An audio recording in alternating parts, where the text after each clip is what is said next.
Hey, what's going on, everyone? My name is Nadia Aly, and I'm an underwater photographer, expedition leader, and overall ocean entrepreneur.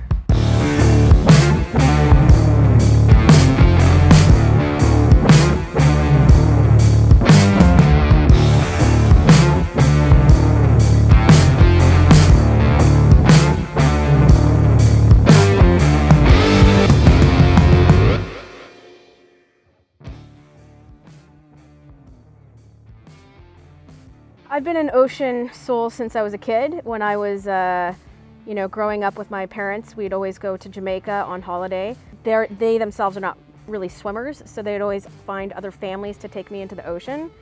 However, obviously you're growing up, so you're doing, high school, undergrad, masters, things like that.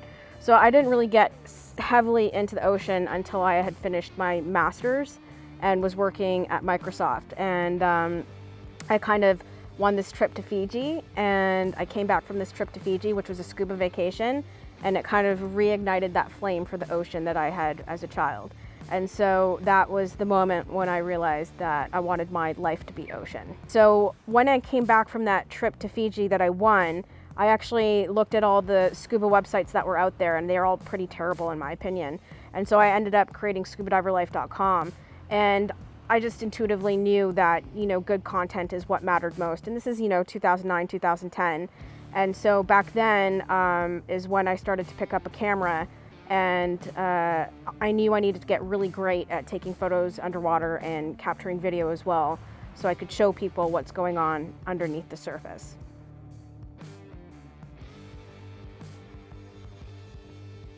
Everything's always a challenge. I think being a girl is really hard. In the ocean space and in the photography space. I think women are have a lot more challenges, a lot less opportunities are given to them. And I think that's probably the biggest challenge that I still even face today. I think I have a really great portfolio, and I think that still, women have such harder times getting places. In fact, it's so hard for women that the CEO of Sony created the Sony Alpha program, female Alpha program. So, that right there tells you something that, of course, some parts of the industry are starting to recognize it. Now, the Sony Alpha female program is a program by Sony to help women photographers get to where they want to be or should be based on their skills and talents. And so, if you think about it, 100 years ago, women didn't have the right to vote. So we're getting there, but we're not there yet. There are really a handful of people that I think do what I do that are female. And then a female of color, which is, another whole thing.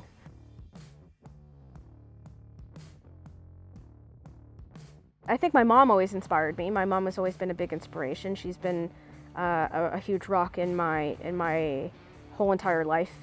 Even as an underwater photographer, she's always been very supportive. Same with my father. But my mother is an inspirational woman, and it's nice to have her as my role model.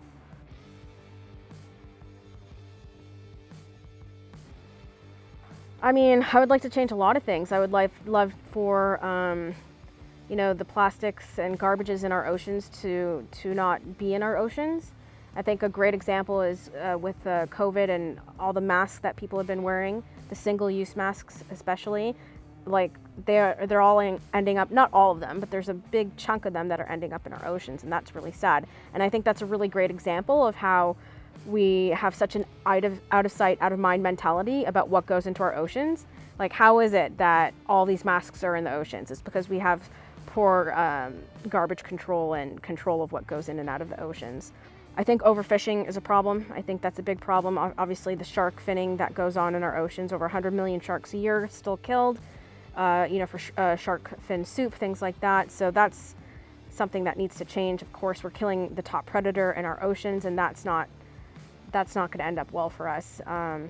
So those are two strong points that I think I feel really passionate about. And now just coming into the understanding of how, the oceans, or the ice is melting as well, and a lot of these methane gases are being released into our atmosphere. And our, the parts per million of carbon in our atmosphere is already so high. So I think that there's an urgent need to, of course, decrease those gases in our atmosphere. So it's like, what's going to hit us first? Is it going to be the lack of fish in the sea? Is it going to be, you know, us eating plastics from consuming seafoods? Or is the earth going to melt?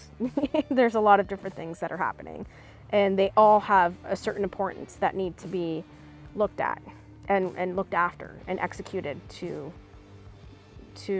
whatever will help Earth be sustainable for humans and itself.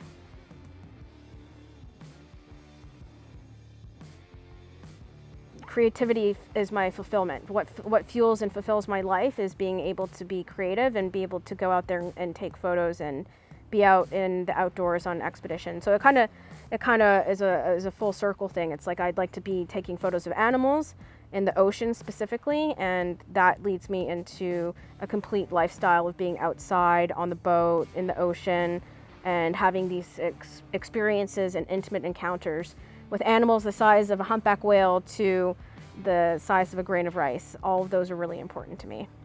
I don't want to focus on just one animal or one experience.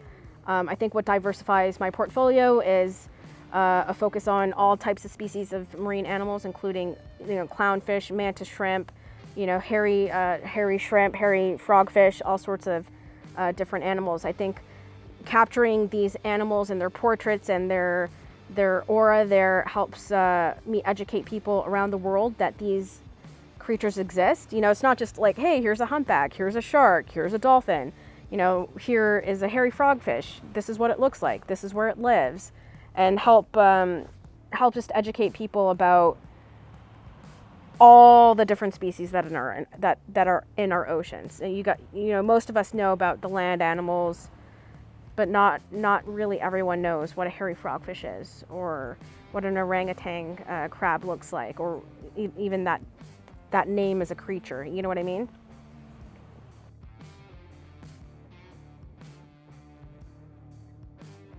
I think everyone that I watch is inspirational in its own way. I really like The Whale, which is about the orca in British Columbia that got lost and was, you know, there for like 6 or 7 years and became friends with everyone. I think the name was Luna the orca. That was a really great, if you haven't watched that, you should watch that. That's a great documentary. It's on iTunes. And it's a great documentary to show interaction between a killer whale, a lost killer whale, orphan, and human beings. I really love Sonic Seas, which is available on Vimeo and YouTube. It's $3, but totally worth it. That talks about audio pollution in the seas and how it affects whales and other creatures. And you wouldn't believe how much the increase in cargo shipping in the last 60 years has affected noise pollution in our oceans, and how that noise pollution has affected every single animal underneath the water, especially acoustic animals like blue whales, humpback whales, things like that. They had a very peaceful, different world 60 years ago than they do today.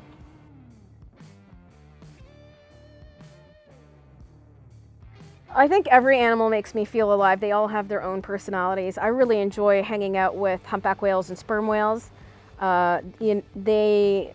They have a soul when you look them in the eye, when you hang out with them, when you interact with them, when you have these long encounters, 20, 30 minute to hours of a single encounter with these animals. It brings you to another level of love. And it kind of just melts your heart. It just makes you feel so connected with another species, another animal. I think it really helps me understand my place in the universe. It's hard to explain, but it's divine. It's divine.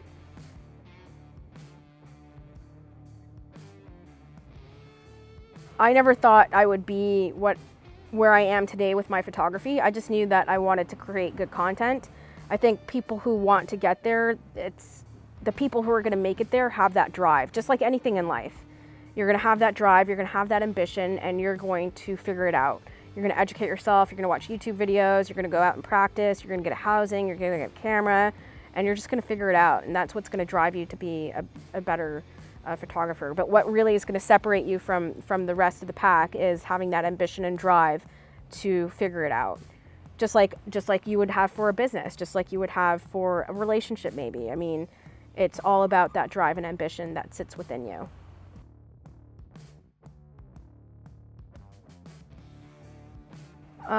Probably just my photography is my legacy, is the portfolio of animals that I collect. I kind of think about it as having a baseball card collection. That's how I think about my portfolio. It's like, oh, you know, I really want to go and get this photo of this animal for my collection. So I think, yeah, you know, I'm not, leaving a legacy isn't terribly important to me. It's the most important thing to me is having my experiences and enjoying my life and living the fullest life that I can.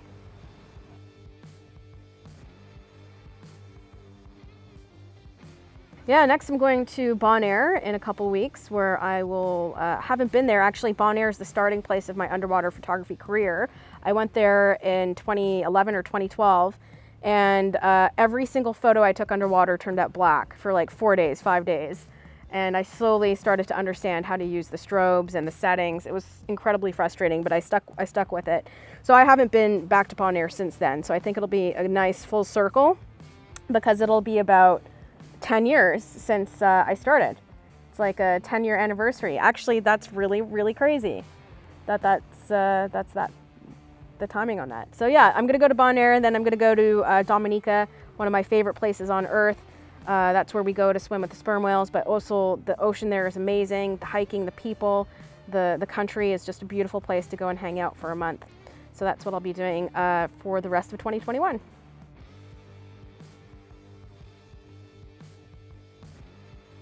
I don't know, because I've had so much fun. You know, I like to have fun, and I don't have any regrets. No. Would I anything differently to accelerate? No. I think I did it nice. I think I did it nicely. I think I kept myself out and about as much as I could for most of the year. And I think that's why my photography accelerated really quickly, is because I was doing over 300 water days a year those first 5 years. I was in or on the water with my camera. I think it's just like that sense of adventure and exploration, and you don't know what will happen or what animal you will meet. Will we see a sea lion today, a killer whale, a humpback, a sperm whale? Who knows? Will it be an amazing encounter? Will it not be? Will it, you know, no matter what happens, I'll be able to capture it and share my stories.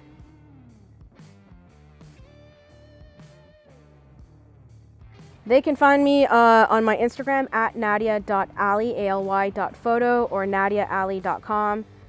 So you can find me there, and links to all my assets as well. Peace. Peace, bro.